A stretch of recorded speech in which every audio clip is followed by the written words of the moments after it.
Yesterday I published a review on this microphone right here, the Fifine K669D, and a lot of people were asking in the comments why I was not speaking into the end of an end address mic. And here's why. As you can see, this microphone comes with a very thin piece of foam, and that is all that it has for plosive rejection. As you can see here, I've added a little extra foam to modify the mic, and that does help take care of all of the plosives.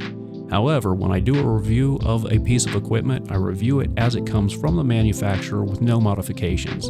I want to keep everything honest. Maybe I've taken the wrong approach with my microphone reviews, and maybe instead of aiming these videos at people who are just kind of enthusiasts like myself, maybe they should be aimed more at pros. The problem is, I'm not an audio engineer, and I think a lot of people who are popping in to see these videos for the first time, who don't know me from Adam, probably expect me to be an expert on these subjects.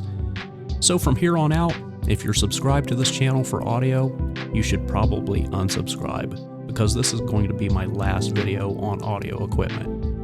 Well, technically, I do have one more mic that I need to review to fulfill an obligation for a client that I promised that I would do, but I'm just going to phone it in. I'm going to ask ChatGPT to write me a script. I'm going to read that script back so I can be done with it and wash my hands of this stuff.